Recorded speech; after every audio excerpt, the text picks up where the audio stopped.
आज हम ऑन करना ही भूल गए इसको। तो इनिशियली नेपाल के अंदर राजशाही, 2006 के बाद में फिर डेमोक्रेसी, फिर बाद में वहां पर राजशाही, ऐसे चेंजेस आते गए नेपाल के अंदर। फिर भारत के साथ में नेपाल के संबंधों, मतलब आप किसी भी देश को पढ़ोगे, पहले उस देश के अंदर किस तरह का सिस्टम है, राजशाही है, डिक्टेटरशिप है, सेना का शासन है, या कोई और दूसरी तरह का शासन है, ये सब पढ़ना है। फिर उस देश के भारत के साथ में रिलेशंस कैसे हैं। तो ओवरऑल कंक्लूजन पे देखोगे, अभी रिसेंटली पिछले 5-6 महीने को छोड़ दें, बीच में ऐसा पीरियड आया था कि जहां पर भारत और नेपाल के बीच में थोड़े से रिलेशन स्ट्रेन हुए थे। अगर हिस्टोरिकली देखेंगे तो भारत और चीन के रिलेशंस बल्ले बल्ले हैं, कोई प्रॉब्लम्स नहीं। भारत और नेपाल के रिलेशंस अच्छे चलते आ रहे हैं, कोई बड़ा डिस्प्यूट नहीं है। आपके देश की सेना के अंदर नेपाल के नागरिक एज ए सैनिक सेवा कर रहे हैं, तो दूसरे देश के सैनिक कर रहे हैं, तो आप समझ सकते हो किसने बॉर्डर से नेपाल और भारत, नेपाल से भारत और भारत से नेपाल जाने में आपको कोई वीजा लेने की जरूरत नहीं होती है, ठीक है। और बीच बीच में भारत की तरफ से, सेना की तरफ से वहां पर जो एक्स सर्विसमैन है उनके लिए कैंटीन फैसिलिटीज है। बीच बीच में यहाँ की रिक्रूटमेंट करने के लिए, भर्ती करने के लिए भी नेपाल जाते रहते हैं। तो और नेपाल एक इतना इंपॉर्टेंट स्टेट है कि भारत समझ लो, चाइना समझ लो, दोनों देश नेपाल के साथ अपने अच्छे रिलेशंस करना चाहता है। तो नेपाल इन मजबूरियों का फायदा जरूर उठाता है, क्योंकि ये जो दो देशों के बीच में कोई एक छोटा देश होता है, उसका इंपॉर्टेंस काफी बढ़ जाता है जियो पॉलिटिक्स में। वो जिस देश की तरफ चला जाता है, कोई देश उसको छोड़ना नहीं चाहता। वो चाहते हैं, चाइना उनकी इकोनॉमी में मदद कर रहा है, उनके हर तरह से मदद कर रहा है। अब भारत को मजबूरी में फिर भारत की तरफ से भी उसको, एक तो होती है ह्यूमन एड, ह्यूमन नेचर के ऊपर, मानवता के आधार पर आप कोई मदद कर रहे हो, कहीं पे फ्लड आ गया, कोई डिस्ट्रक्शन हो गया, ड्रॉट हो गया, वो तो मानवता के नाते जायज है। लेकिन बहुत सारी और भी हैं मजबूरी में, क्योंकि उसका स्ट्रेटेजिक लोकेशन है दोनों देशों के लिए, युद्ध के मामले में इंपॉर्टेंस है उस देश का, कौन से देश को वो अपनी जमीन का इस्तेमाल करने देता है लड़ाई के दिनों में। तो इसलिए दोनों देश, जितने भी ये बफर स्टेट हैं, बड़े देशों के बीच में जो छोटे स्टेट है, उनका सामरिक महत्व, स्ट्रेटेजिक महत्व बढ़ जाता है। नेपाल के बाद में भूटान आ जाता है। भूटान का हमने जो म्यांमार, भूटान है, भूटान के अंदर भी राजशाही जैसा ही है, ठीक है ना। उनके साथ में हमारे संबंध ठीक ठाक ही है, कोई बड़ी प्रॉब्लम्स नहीं है। फिर आ जाता है बांग्लादेश। बांग्लादेश की बात करो तो बांग्लादेश के साथ में भी कोई मेजर इशू आजकल नहीं चल रहा।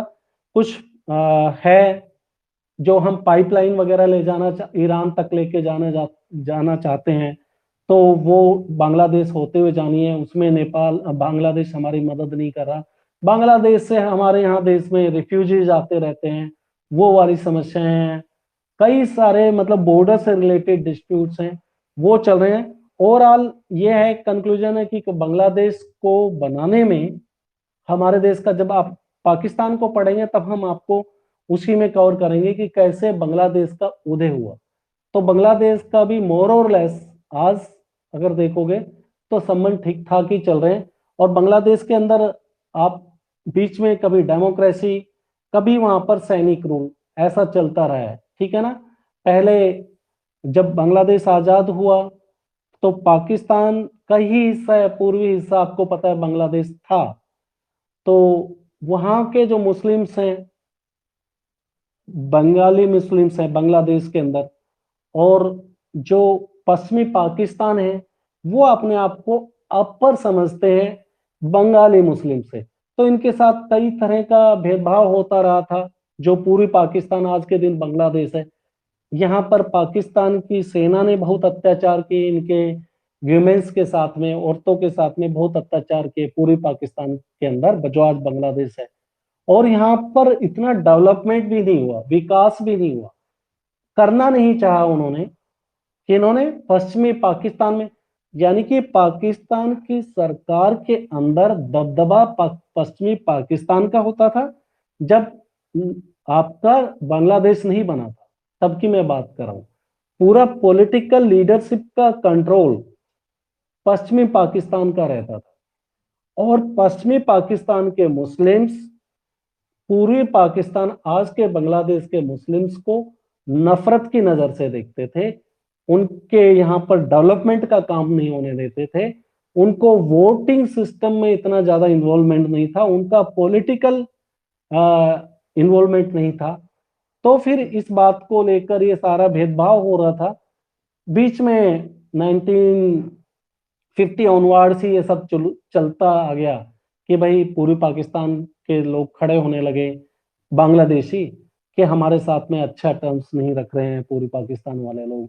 और अल्टीमेटली एक ऐसा टाइम आया 1971 का ड्यूरेशन, जब शेख मुजीबुर रहमान वहां पर एक अच्छे लीडर उभर कर निकले, जिन्होंने इन अत्याचारों के खिलाफ पूरे बंगाली मुस्लिम्स को एक किया, और उनको एक कर कर एक कह सकते हो एक आंदोलन खड़ा किया पश्चिमी पाकिस्तान के अगेंस्ट में। तो 1970 के ड्यूरेशन में जो चुनाव हुए दशक में, उस चुनाव के अंदर पूरा लैंडस्लाइड विक्ट्री, फुल विजय मिली उसको पूरे पूर्वी पाकिस्तान के अंदर।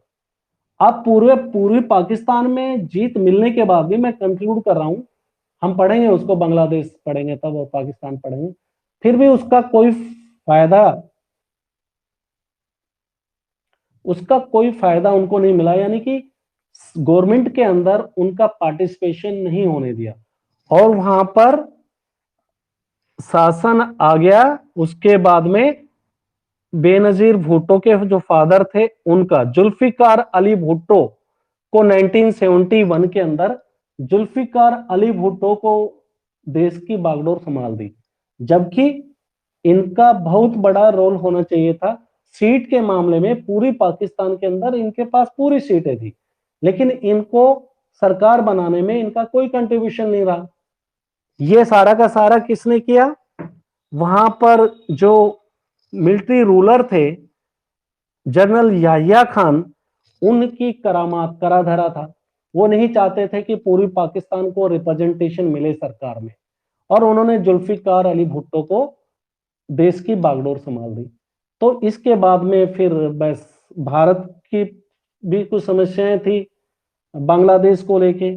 उस पीरियड में बांग्लादेश से जो रिफ्यूजीज हैं, बंगाली मुस्लिम्स हैं, वो पार करके भारत के हिस्से में, आसाम के अंदर, त्रिपुरा के अंदर, वेस्ट बंगाल के अंदर आ रहे थे। तो हमारे यहाँ पर 1971 के ड्यूरेशन में वैसे ही काफी गरीबी थी, बहुत ज्यादा गरीबी थी। तो और दूसरे वहां देशों से, ये अपने बांग्लादेश, आज का बांग्लादेश, उस टाइम का पूर्वी पाकिस्तान, वहां से लोग आ रहे थे। तो इससे हमारे देश के यहाँ पर एक पॉपुलेशन का एक्स्ट्रा एक इन्फ्लक्स देखा गया, बहुत ज्यादा उस एरिया में बंगाली आ गए। तो ये बात को लेकर भारत के उस टाइम की प्राइम मिनिस्टर इंदिरा गांधी ने ये बात यूनाइटेड स्टेट ऑफ अमेरिका और इंटरनेशनल कम्युनिटी के सामने रखी। देखो भाई हमारे यहाँ पर क्या हो रहा है, ये जो बंगाली मुस्लिम्स हमारे देश में आ रहे हैं, हमारी जबरदस्ती घुसपैठ हो रही है। तो लेकिन किसी ने इस बात को सुना नहीं, ना माना। फिर भारत के वही प्रधानमंत्री इंदिरा गांधी ने उस टाइम के जो जनरल थे आर्मी को, उनको बोला कि ठीक है, युद्ध के लिए तैयारी करो, हम युद्ध में लेते हैं। और उससे पहले भी हम मदद कर ही रहे थे। एक मुक्ति वाहिनी करके संगठन बनाया था, जो बांग्लादेशी मुस्लिम्स थे उनको हथियारों की ट्रेनिंग देते रहे थे। और उस टाइम जून की टाइम था, मेरे को नाम नहीं आ रहा, बहुत ही, जनरल मानेकशॉ आर्मी के चीफ होते थे, बहुत ही खुददार किस्म के आदमी। उनको बोला कि भाई आक्रमण की तैयारी करो, हम पूरी पाकिस्तान के मतलब पाकिस्तान के ऊपर आक्रमण करते हैं। और बांग्लादेश को आजाद कराते हैं ताकि ये समस्या खत्म हो। लेकिन जनरल मानेकशॉ एक ऐसे बहादुर सेनापति थे कि उन्होंने बोला कि प्राइम मिनिस्टर को सीधा रेजिग्नेशन बोला कि मुझे पता है मैं आपकी बात मान नहीं सकता और मैं नहीं मानूंगा तो मेरे को मेरा दूसरा अल्टरनेटिव आप देखोगे तो उससे पहले ही मैं रेजिग्नेशन दे देता हूँ। तो प्राइम मिनिस्टर के सामने भी बड़ा संकट का समय हो गया कि भाई एक देश का सेना नायक रेजिग्नेशन दे रहा है। उन्होंने कारण पूछा तो उन्होंने बताया कि देखो अभी हम नहीं लड़ सकते युद्ध, अभी आगे बारिश होने वाली है और बारिश के टाइम में अभी आप एकदम अचानक बता दिए तो पूरी सेना को तैयार करना, सारे टैंक्स वगैरह को तैयार करना है, टाइम लगता है और बारिश के टाइम में टैंक उतना अच्छे से मूव नहीं कर पाएंगे और ये पूरा रेगिस्तान है, वहां पर हम विजय हासिल नहीं कर पाएंगे। तो मेरी तरफ से तो हार निश्चित है, उसके बावजूद भी आप चाहते हो तो डिसीजन लीजिए। अल्टीमेटली कंक्लूजन क्या है, जनरल मानेकशॉ की, एशम मानेकशॉ उसका नाम है, बात को मान लिया गया और फिर बाद में दिसंबर में हमने युद्ध की तैयारी की 1971 और वो युद्ध भी मेरे ख्याल से 10-11 दिन चला और 10-11 दिन में हमने बांग्लादेश को पूरे को आजाद करा दिया और उनके 90,000 सैनिकों को गिरफ्तार कर लिया। वो हमारे पास में रहे, भारत के पास में रहे। इस तरह से ये दो देश, मतलब पाकिस्तान का, पूरी पाकिस्तान से बांग्लादेश बन गया। और बांग्लादेश को बनाने में क्योंकि हमारा कंट्रीब्यूशन है तो कुछ थोड़ा बहुत आप समझ लीजिए एक सॉफ्ट हार्ट है, तो दोनों देशों के बीच में संबंध भी ठीक है। लेकिन कई सारे बॉर्डर को लेकर डिस्प्यूट हैं आज भी हमारे और बांग्लादेश के बीच में। जो बॉर्डर पे पेट्रोलिंग होती है उसमें आपस में गोलीबारी चल जाती है और पानी को लेकर, वाटर से रिलेटेड नदी के पानी को लेकर डिस्प्यूट है और गैस पाइपलाइन को लेकर डिस्प्यूट है। ये डिस्प्यूट हमारे और बांग्लादेश के बीच में चल रहे हैं। तो ये तो हुआ बांग्लादेश की बात। सिमिलरली आप श्रीलंका है, श्रीलंका को फिर कवर कर लेंगे। फिर एक एक देशों को देखना है। श्रीलंका के साथ में आपको पता है श्रीलंका भारत के एकदम साउथ में है और तमिलनाडु से तो बस समुद्र से पार कर सकते हो। लेकिन श्रीलंका भी 1948 में ही ब्रिटेन से आजाद हुआ। इसको सेलोन के नाम से पहले जाना जाता था। यहाँ पर और भारत और यहाँ की एक सिमिलरिटी यही है सबसे अच्छी कि श्रीलंका के अंदर भी जब से देश आजाद हुआ तब से डेमोक्रेसी है और भारत के अंदर भी। जबकि बांग्लादेश और पाकिस्तान में कभी डेमोक्रेसी, कभी सेना का शासन, फिर सैनिक जो जनरल है, सेना का जनरल, उसको मार दिया जाता है, कभी प्रधानमंत्री को मार दिया जाता है या हटा दिया जाता है। बांग्लादेश और पाकिस्तान में यही चलता रहा है। ठीक है, वहां की बेनजीर भुट्टो ऐसे ही मारी गई, उससे पहले के जितने शासक हैं लगभग सैनिक शासक सब मारे गए। ऐसा ही बांग्लादेश में देखने को आया, यानी कि सैनिक शासन प्रजातंत्र, सैनिक शासन प्रजातंत्र। अभी कुछ सालों से आप कह सकते हो कि पाकिस्तान के अंदर ये तहरीक हिंद क्या है, तहरीक इंसाफ पार्टी का शासन है और यहाँ पर क्रिकेटर इमरान खान देश के प्राइम मिनिस्टर, उससे पहले नवाज शरीफ थे। वो पूरा का पूरा हम कवर कर लेंगे। तो ये श्रीलंका है, श्रीलंका के बीच में हल्का सा डिस्प्यूट चल ही रहा है, आपको पता है। 1988 में हमारे प्राइम मिनिस्टर गए वहां पर, उनकी हत्या होने की संभावना थी। हमने जबरदस्ती उनके यहाँ पर अपनी इंडियन पीस कीपिंग फोर्स भेजी थी, आर्मी को भेजा गया था। उसको लेके श्रीलंका नाराज है। कुछ तमिलियंस हमारे देश के वहां पे रह रहे हैं, तो उन्होंने एक आतंकवादी संगठन बना के रखा हुआ था। अब वो थोड़ा सा खत्म कर दिया उन्होंने, एक टेररिस्ट ऑर्गेनाइजेशन ही समझ लीजिए। तो उसको लेकर भारत और श्रीलंका के बीच में बस सिर्फ ये एक बड़ा डिस्प्यूट है तमिलियंस के। वहां पर जो तमिलियंस का हक है, जो हमारे देश के लोग पहले से जाके रह रहे हैं, उनको हक नहीं मिला हुआ, पॉलिटिकल इन्वॉल्वमेंट नहीं है उनका। ठीक है, तो वो डिस्प्यूट चला हुआ है। उसके बाद में मालदीव, आपके श्रीलंका के अपोजिट साइड में अरबियन सी के नीचे मालदीव है। मालदीव एक मुस्लिम कंट्री है, वहां पे सल्तनत का शासन चला है अभी तक। और 1968 के बाद में शायद वहां पर, अगर मैं याद कर पाऊं तो 1968 एंड ऑनवर्ड्स उन्होंने, अभी मतलब वहां पे डेमोक्रेसी है आज के दिन, रिपब्लिक भी है। तो पहले जैसे मुस्लिम में तो होता ही है, सल्तनत का सुल्तान वहां के शासक रहे हैं, ठीक है ना। अच्छा कंट्री है, पूरे द्वीप है। अफगानिस्तान है, वो भारत के पश्चिम में है अफगानिस्तान। इतने अपनी तरफ से काफी कंट्रीब्यूट हम करते रहते हैं अफगानिस्तान को, वहां की इकोनॉमी बढ़े, वहां के देश की पार्लियामेंट तक को भी हमने खर्चा उठाया है। अफगानिस्तान भी यही है कि हमारे लिए स्ट्रेटजिकली इंपॉर्टेंट कंट्री है, लड़ाई के लिहाज से इंपॉर्टेंट है। तो हम इनके साथ भी अपने संबंध ठीक ठाक बना के रखना चाहते हैं। ठीक है, तो अभी इस आपका अगली क्लास का टाइम हो गया होगा। अब एक एक देश को लेके हम बात करेंगे। मोटे तौर पे आपको समझ में आ गया कि सबसे पहले उस देश की शासन व्यवस्था को, पॉलिटिकल एडमिनिस्ट्रेशन देखना है, वहां के लोग किस तरह के हैं, ठीक है, वहां की इकोनॉमी किस तरह की काम कर रही है, और फिर भारत के रिलेशंस उस देश के साथ कैसे, एक एक देश को लेके देखना है। ओवरऑल पूरे दक्षिण एशिया के अंदर एक जो कॉमन एग्री जो माना जाता है कि सब देश, चाहे कहीं पर सैनिक शासन आए, चाहे वहां पर प्रजातंत्र, लेकिन ओवरऑल डेमोक्रेसी को मानने वाले हैं।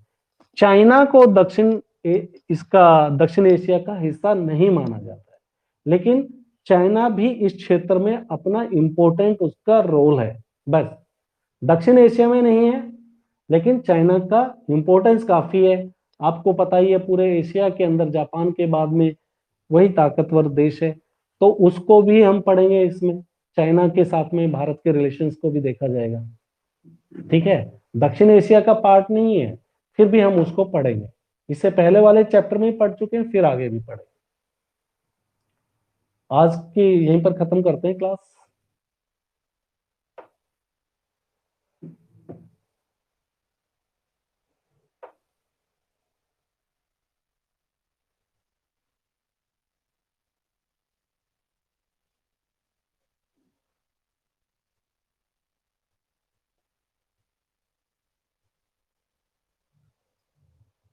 अरे मैंने कब कहा कि आप साउथ एशिया में नहीं हो? मैं कह रहा हूं कि चाइना साउथ एशिया का पार्ट नहीं है उषा। कम कंफ्यूजन बहुत हो जाता है तुम्हें। फिर भी मैंने कहा कि चाइना साउथ एशिया में बड़ा रोल निभाता है। तो जब साउथ एशिया को पढ़ेंगे तो चाइना को भी हम पढ़ेंगे, मैंने सिर्फ इतना कहा है। ये बात सही है कि हम हम्म। और दूसरा आपने पूछा था उषा उसके बारे में, तो 1995 से ही जापान डब्ल्यूटीओ का मेंबर है। ठीक है ना, 1995 में ही डब्ल्यूटीओ बना है। उससे पहले डब्ल्यूटीओ की जगह एक दूसरा था, उसको गैट के नाम से बोला जाता था, जनरल एग्रीमेंट ऑन तारीफ एंड ट्रेड। वो 1955 में बना था, तब से जापान 1955 में भी उसका सदस्य था।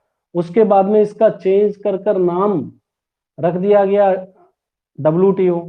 तो डब्ल्यूटीओ को मुझे लग रहा है उषा तुम्हें कंफ्यूजन यहां पर है कि डब्ल्यूटीओ और यूएन के बीच में आपको कंफ्यूजन है। ये कंफ्यूजन आपका नेक्स्ट चैप्टर में जाके क्लियर होगा, जब तुम संयुक्त राष्ट्र को पढ़ोगे। क्योंकि क्वेश्चन तो तुम पूछ लेते हो, अभी अकेले हो मैं इसलिए बोल देता हूँ, सबके सामने बोलने से तुम्हें बुरा लगेगा, लेकिन होमवर्क नहीं करके आते हो।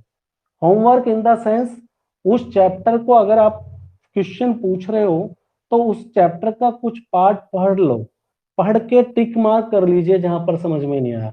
ऐसे आप बोलोगे डब्ल्यूटीओ की मेंबरशिप, तो डब्ल्यूटीओ की मेंबरशिप इंपॉर्टेंस रखती नहीं है किसी भी देश के लिए।